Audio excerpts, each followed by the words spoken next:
بسم اللہ الرحمن الرحیم۔ السلام علیکم ورحمۃ اللہ وبرکاتہ۔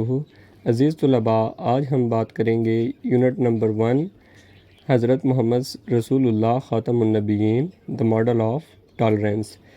یعنی کہ آج ہم پہلے یونٹ پر بات کریں گے جس کا عنوان ہے حضرت محمد رسول اللہ خاتم النبیین صلی اللہ علیہ وسلم برداشت کا ایک نمونہ۔ سب سے پہلے ہم اس کی گلوسری کریں گے۔ اس کا آپ کو یہ فائدہ ہوگا کہ ہمارے پاس دو قسم کے سوالات آتے ہیں۔ ایک سوال وہ آتا ہے جس میں ہمیں انگلش کا ایک پیراگراف دیا گیا ہوگا جس کی ہمیں اردو میں ٹرانسلیشن کرنی ہوگی، تو آپ یہ ورڈز کے جب میننگ کریں گے تو وہ ٹرانسلیشن کرنے میں آپ کو آسانی رہے گی۔ اور دوسرا فائدہ یہ ہوگا کہ ہمارے پاس ایک کویسچن آتا ہے جس کے اندر ہمارے پاس کمپریہنشن کے طور پر وہ پیراگراف دیا جاتا ہے، تو اس کے اندر مختلف قسم کے الفاظ کو انڈر لائن کیا گیا ہوتا ہے۔ جو الفاظ انڈر لائن کیے گئے ہوں گے ان کے آپ کو میننگز انگلش میں لکھنے ہوں گے، تو وہ بھی آپ کو یہاں سے فائدہ ہو جائے گا۔ تو چلیے شروع کرتے ہیں۔ سب سے پہلا ہمارے پاس جو لفظ ہے وہ ہے کمپیشن۔ تو اس کا اردو معنی جو ہے وہ ہے ہمدردی، اور انگلش کے اندر ہم جب اس کو لکھیں گے تو ہوگا a strong feeling of sympathy for people who are suffering and a desire to help them۔ دوسرا لفظ ہمارے پاس ہے ڈیٹ، یعنی کہ اردو میں قرض، اور انگلش میں جب آپ اس کی ٹرانسلیشن کریں گے تو انگلش کے اندر اس کے میننگ کو آپ لکھیں گے a sum of money that somebody owes۔ چلیے آگے چلتے ہیں۔ تیسرا لفظ ہے ہمارے پاس ایپیٹمی، جس کے اردو میں ہم دو سے تین میننگز ہم لکھ سکتے ہیں۔ اس کا میننگ ہم لکھ سکتے ہیں مظہر، مثال یا مجسم، نمونہ۔ اور انگلش میں اگر اس کا ہمیں ترجمہ لکھنا پڑے گا تو ہم لکھیں گے a perfect example of something۔ اس کے بعد ہمارے پاس ہے ڈریڈفل، جس کا اردو میں مطلب ہے خوفناک یا ناگوار، اور انگلش میں جب ہم اس کا مطلب لکھیں گے تو ہوگا ویری بیڈ اور انپلیزنٹ۔ اس سے اگلا لفظ ہے ہمارے پاس ریسٹریننگ، جس کو اردو میں لکھتے ہوئے ہم لکھیں گے روکنا یا باز رکھنا، اور انگلش میں اگر ہمیں اس کا میننگ لکھنا پڑے تو اس کا مطلب بن جائے گا to stop somebody something from doing something، یعنی کسی چیز سے باز رکھنا۔ اس سے اگلا ورڈ ہے ہمارے پاس امنیسٹی، جس کا اردو میں مطلب ہے امان یا عام معافی۔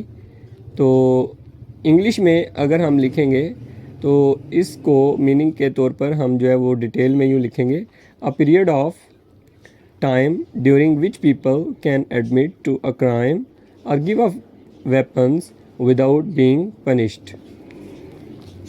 نیکسٹ ورڈ ہے کونسلنگ، جس کا اردو میں مطلب بنتا ہے مشاورت، اور انگلش میں اگر ہمیں اس کا مطلب لکھنا پڑے تو ہم لکھیں گے professional advice about a problem. Next ہمارے پاس ورڈ ہے پرزویرنس۔ اس کا اردو میں مطلب بنے گا استقامت، اور انگلش میں ہمیں اس کا جو مطلب بنے گا ہم لکھیں گے وہ ہوگا the quality of continuing to try achieve a particular aim despite difficulties۔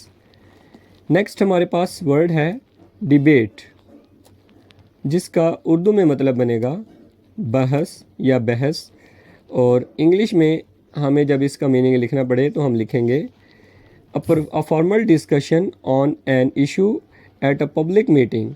in a debate two or more speakers express opposing views۔ Next word ہے ہمارے پاس پریزیڈنس، جس کا اردو میں مطلب بنتا ہے ترجیح یا اولیت، کسی چیز کو فوقیت دینا، اور انگلش میں ہمیں اگر اس کا میننگ لکھنا پڑے تو ہم لکھیں گے the condition of being more important than somebody else and therefore coming or being dealt with first۔ Next word ہے ہمارے پاس ایڈورسٹی، جس کا اردو میں مطلب بنے گا ہمارے پاس مصیبت، اور انگلش میں اگر ہمیں اس کا میننگ آ جائے لکھنے کے لیے تو ہم لکھیں گے اے ڈیفیکلٹ اور انپلیزنٹ سچویشن۔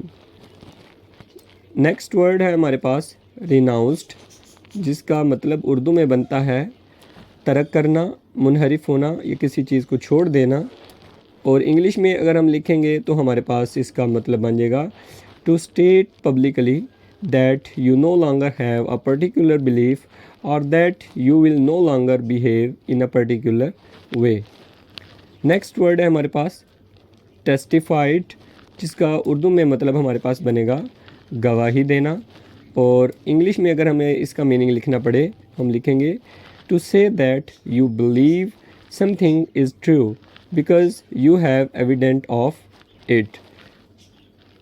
نیکسٹ ورڈ ہے ہمارے پاس ربی، جس کو ہمارے پاس اردو میں مطلب بن جاتا ہے یہودی پیشوا، یعنی کہ جس طرح ہمارے علماء ہوتے ہیں، اور انگلش میں اس کا بن جائے گا جیوش ریلیجیس اسکالر۔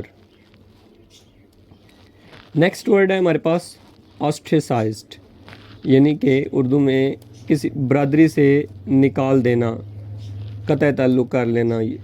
تو انگلش میں اس کا میننگ بنے گا to refuse to let somebody be a member of a social group, to refuse to meet اور talk to somebody. Next word ہے ہمارے پاس اپوننٹ، جس کا اردو میں مطلب بنتا ہے مخالف، اور انگلش میں اس کا مطلب ہمارے پاس بن جائے گا a person that you are playing or fighting against in a game, competition, argument etcetera. Next word ہے ہمارے پاس اسکیرسٹی، جس کا اردو میں مطلب بنتا ہے قلت، کمی یا قحط، اور انگلش میں بنتا ہے if there is a scarcity of something there is not enough of it and it is difficult to obtain it۔ Next ہمارے پاس ورڈ بن رہا ہے گریشیس، جس کا اردو میں مطلب بنتا ہے مہربان، اور انگلش میں اگر ہمیں لکھنا پڑے تو ہم لکھیں گے kind, polite and generous especially to somebody of a lower social position. اور لاسٹ ورڈ ہے ہمارے پاس جو گلوسری میں دیا گیا ہے وہ ہے ریونج، جس کا مطلب بنتا ہے اردو میں انتقام، اور انگلش میں ہم اس کو لکھیں گے something that you do in order to make somebody suffer because they have made you suffer. تو عزیز طلباء، ان الفاظ کو ضرور یاد کریں، یہ آپ کے بہت زیادہ کام آئیں گے انشاءاللہ۔ یہ آج ہمارا پہلا سبق ہے اور اس کا پہلا پارٹ ہے، تو اس کے بعد ہمارا جو نیکسٹ پارٹ ہوگا ہم اس کی ٹرانسلیشن کو سٹارٹ کریں گے۔ دعاؤں میں یاد رکھیے گا۔ اللہ حافظ۔